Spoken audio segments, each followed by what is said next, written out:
तो गाइज ये है मेरी FG 250। तो यह है 250 सीसी की बाइक है और इसमें जो है 7 एम्पेयर की बैटरी लगती है। तो यहाँ पर जो प्रॉब्लम आई थी, तो इसमें लगते हैं बोल्ट। तो ये बोल्ट लगते हैं यहाँ पर। तो हुआ क्या था कि इसमें जो है बोल्ट यहाँ पर लगता है और ये नहीं खुल रहा था क्योंकि इसकी चूड़ी कट गई थी ऊपर से। तो फिर लास्ट में मैंने इस बोल्ट के ऊपर आप देखेंगे कि ये कट लगा है। तो मैंने इसे इसलिए काटा क्योंकि इसकी चूड़ियाँ कट गई थी साइड से, देखो। तो ये बोल्ट नहीं पकड़ रहा था, तो मुझे इस तरह से काटना पड़ा।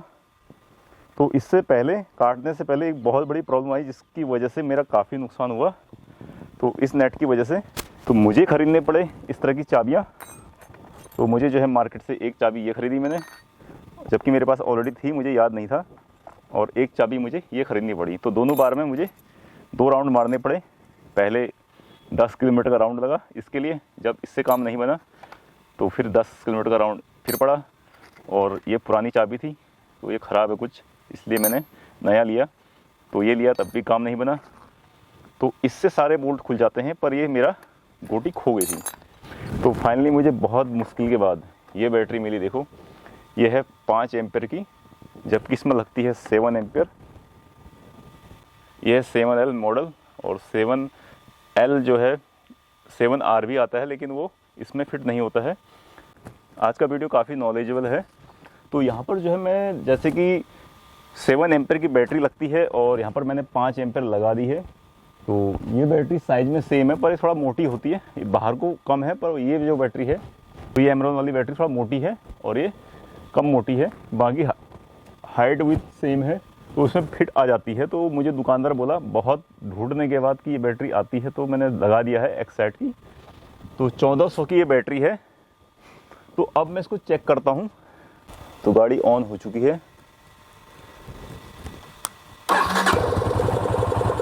तो अपनी गाड़ी स्टार्ट हो गई है।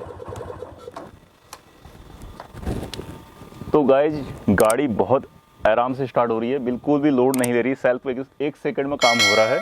इसकी वजह क्या है कि ये बैटरी जो है इतने आसानी से ये बैटरी जो है चल रही है, क्योंकि इसकी वजह है ये कैपेसिटर। तो ये है कैपेसिटर, तो इस तरह के होते हैं। मैंने इसको टेप से चिपका दिया है। तो ये जो कैपेसिटर है कुछ मिली सेकेंड के लिए 200 वाट तक ये आउटपुट कर देते हैं। तो ये पहले यहाँ से पावर लेता है बैटरी से और ये चार्ज हो जाता है। कुछ मिली सेकेंड के लिए 200 वाट तक आउटपुट देता है।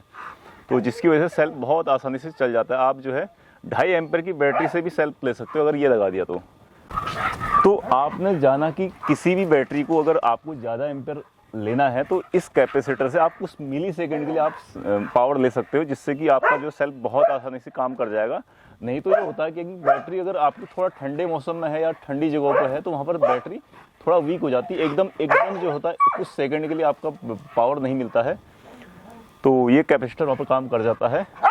आप किसी भी मॉडल की बैटरी अपनी बाइक में लगा सकते हो, इससे कोई फर्क नहीं पड़ता है। 12 वोल्ट होना चाहिए और एम्पेयर आप जितना बढ़ा के लगा सकते हो अच्छा है। थोड़ा कम भी है चलेगा, पर दिक्कत यही आएगी कि आपका बैटरी बैकअप कम रहेगा। अगर आप जो है बैटरी जो है यूज़ ज़्यादा करते हो, एक्स्ट्रा लाइट लगाते हो या कोई चीज़ यूज़ करते हो, फिर आपका बैटरी बैकअप ज़्यादा होना ज़रूरी होता है।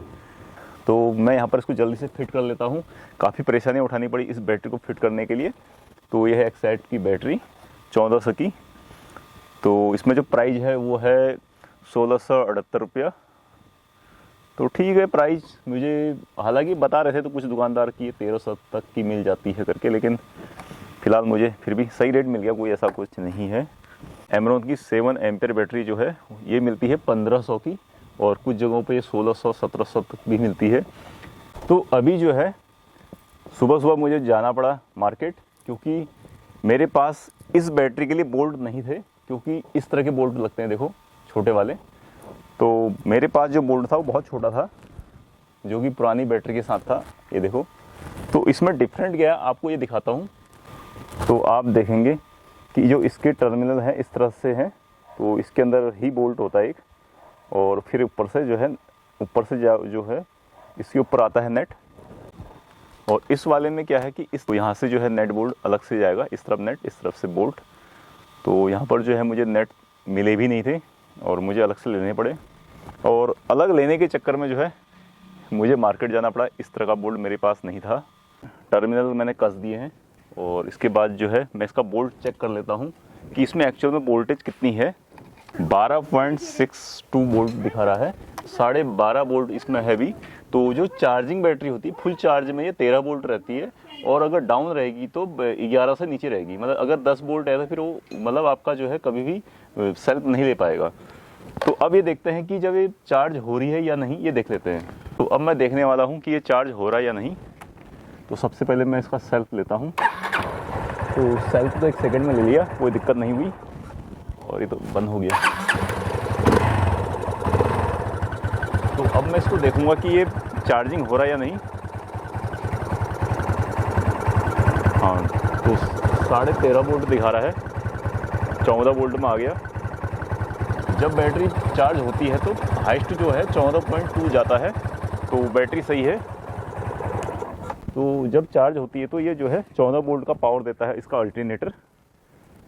तो यहाँ से जो इसका पावर जो है 14 वोल्ट में आ जाता है, तो सही है।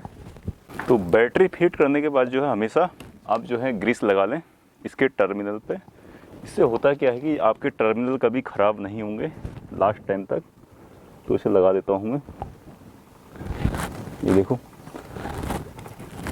इसका जो प्रॉब्लम ऐसा नहीं होगा कि आपके टर्मिनल ढीले हो जाएंगे या जंग खा जाएंगे। अगर आप ग्रीस नहीं लगाओगे तो आपका जो है सेल्फ में बार बार प्रॉब्लम आएगी। तो हमेशा ग्रीस ज़रूर लगा लें। अगर आपके पास कोई मैकेनिक ऐसा हो जो नहीं लगा रहा है तो उसको बोलें कि लगाओ। नहीं लगाओगे तो आपको दिक्कत आएगी। हो सकता है आपको किसी रास्ते पे आपको दिक्कत ये आ जाएगी, आप सेल्फ नहीं ले पाओ, फिर दिक्कत होगी। तो अब मैंने जो है इसको फिनिश कर दिया सारा कार्य।